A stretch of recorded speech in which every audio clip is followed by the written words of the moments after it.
रजत जयंती समारोह जो होने वाला है, उसके उपलक्ष्य में आज विद्यालय स्तरीय पेंटिंग के लिए सारे बच्चों को बहुत बहुत बधाई और जीत की अग्रिम शुभकामना।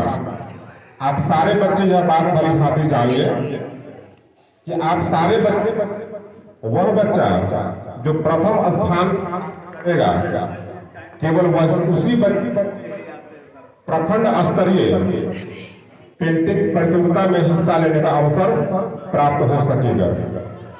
इसलिए सुझाव है आप सारे प्रतिभागियों के लिए कि पेंटिंग जो भी बनाए बिल्कुल अपनी सोच, अपनी समझ के अनुसार, ना कि आप अपने बगल वाले साथी का नकल कर उतारने का प्रयास करें। दूसरी बात, एक बेहतरीन पेंटिंग वैसे पेंटिंग को माना जाता है जिसके लिए स्केल या रूलर का इस्तेमाल न किया गया हो। पेंटिंग हमेशा फ्री हैंड से बनाने का चीज होता है, ठीक है। यहाँ आप लोगों के सामने 3 विकल्प होंगे, उन 3 विकल्पों में से किसी एक को आप ड्रॉ करेंगे, किसी एक का पेंटिंग आप बनाएंगे, ठीक है। मैं बता दूं आपको, पहला विकल्प जलचक्र। जलचक्र की पेंटिंग बनानी है आपको, या फिर आप चाहें तो उगता हुआ सूर्य या सूर्योदय का जो प्रहर होता है उसका तस्वीर भी बना सकते हैं आप, या फिर आप गमला में लगा कोई एक पौधे का तस्वीर भी बना सकते हैं, ठीक है। यह 3 विकल्प दिए गए हैं आपको। इन 3 विकल्पों में से किसी एक विकल्प का चयन आप कर लें। जलचक्र, उगता हुआ सूर्य या सूर्योदय का प्रहर, और अंतिम है गमले में लगे पौधे का चित्र। जो आपको भाता है, जो आप पसंद करते हैं, या जिस तस्वीर को बनाना आपके लिए सहज है, ऐसा आप महसूस करते हैं, आप उसमें अटेम्प्ट कर सकते हैं, ठीक है ना। आप जब अपना टास्क पूरा कर लेंगे, विद्यालय के सारे शिक्षक बैठकर मूल्यांकन करेंगे और आप सारे कुल 33 प्रतिभागियों में से किसी एक प्रतिभागी को सिलेक्ट किया जाएगा जो प्रखंड स्तरीय पेंटिंग प्रतियोगिता का हिस्सा बनेगा और अपने विद्यालय राजकीयकृत उत्क्रमित मध्य विद्यालय बेलविदा का मान बढ़ाएगा। तो सबसे पहले जो पेंटिंग के लिए आपको पेजेस दिए गए हैं, उसमें अपना नाम और अपना रोल नंबर, अपना क्लास, इन 3 जानकारियों को आप प्रविष्ट कर लें। अपना नाम, रोल नंबर और अपना क्लास। जल्दी कीजिए। अपना नाम, रोल नंबर और आप अपना क्लास दर्ज कर लेंगे। चलिए, अगर इतना काम आपने कर लिया तो अगला काम करेंगे। जो 3 विकल्प आपको बताए गए हैं उसमें उस विकल्प को लिख लीजिए जिस पर आप अटेम्प्ट लेना चाहते हैं, क्योंकि आपको ध्यान में रहे कि मुझे क्या करना है। पहला है जलचक्र, दूसरा सूर्योदय का प्रहर या उगता हुआ सूर्य, और अगला गमले में लगे एक पौधे का चित्र। इन तीनों में जो भी आपको बढ़िया लगता हो उसको आप अंकित कर लें, ताकि आपके केंद्र में आपका टास्क हमेशा बना रहे। दूसरी बात, न केवल आपको पेंसिल से इन चित्रों को ड्रॉ करना है, बल्कि आपको उसको कलर भी करना है। कलर के लिए आप चाहे तो स्केच पेन का, वैक्स कलर का, वाटर कलर का या फिर क्रेयॉन कलर का इस्तेमाल कर सकते हैं। किसी भी कलर का आप इस्तेमाल करना चाहें आप करें, लेकिन बड़ी सफाई के साथ, क्योंकि यह कंपटीशन बहुत मुश्किल है। आप कुल 33 बच्चों में से, 33 प्रतिभागियों में से केवल और केवल एक प्रतिभागी का चयन ही किया जाएगा प्रखंड स्तरीय पेंटिंग प्रतियोगिता के लिए। चलिए आप सबों को पुनः एक बार अग्रिम शुभकामनाएं आपके जीत के लिए। शुरू हो जाइए, आपका समय शुरू हो गया है। इस कार्य को पूरा करने के लिए आपके पास कुल 1 घंटा 30 मिनट का समय है।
क्रॉप कर लेना, चिंता नहीं करना।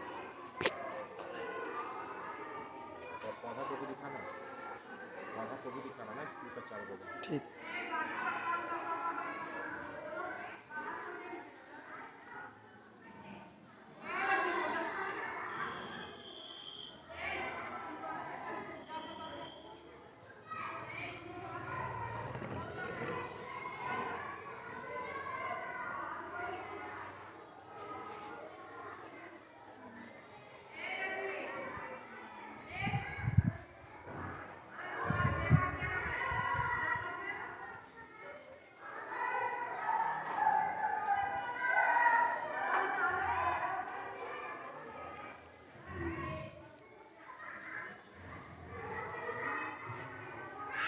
बिल्कुल सचेत होकर आप पेंटिंग को ड्रॉ करेंगे।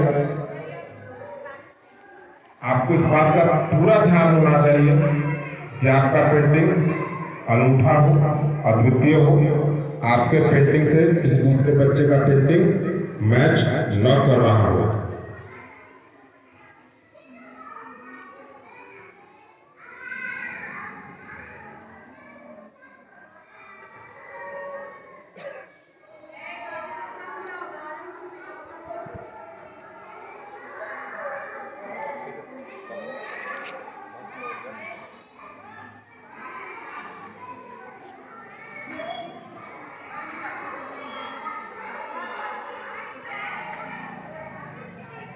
जिन बच्चों को पानी प्यास लगेगा ना, आप बताएंगे, व्यवस्था की जाएगी आपके लिए, परंतु अपनी जगह को आप नहीं छोड़ेंगे।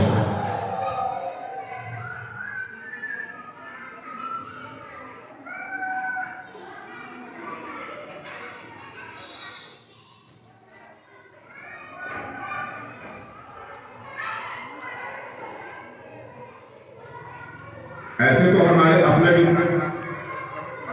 बेलबिघा में इस पेंटिंग प्रतियोगिता का आयोजन न जाने कितनी बार हुआ होगा, लेकिन आज का दिन विशेष है, क्योंकि आज जो प्रथम स्थान को प्राप्त करेगा प्रतिभागी, केवल और केवल उसी प्रतिभागी को प्रखंड स्तरीय पेंटिंग प्रतियोगिता का हिस्सा बनने का अवसर प्राप्त हो सकेगा। इसलिए पूरे जद्दोजहद के साथ, पूरे जी-जान की ईमानदारी के साथ अपनी सारी प्रतिभा को अपने इस एक पन्ने पर उतार देने का प्रयास करेंगे आप। समय बहुत है, समय की चिंता बिल्कुल भी न करें। ध्यान दीजिएगा, पेंटिंग एक ऐसा वस्तु है जो वास्तविकता से आपका परिचय कराती हो। अगर कोई ऐसा पेंटिंग आप ड्रॉ कर पाए जो बिल्कुल नेचुरल दिखाई पड़ता हो, इसका मतलब का सिलेक्शन के बहुत गरीब है। खेती में आर्टिफिशियल चीज अवांछनीय होता है।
ऑफ कर दूं।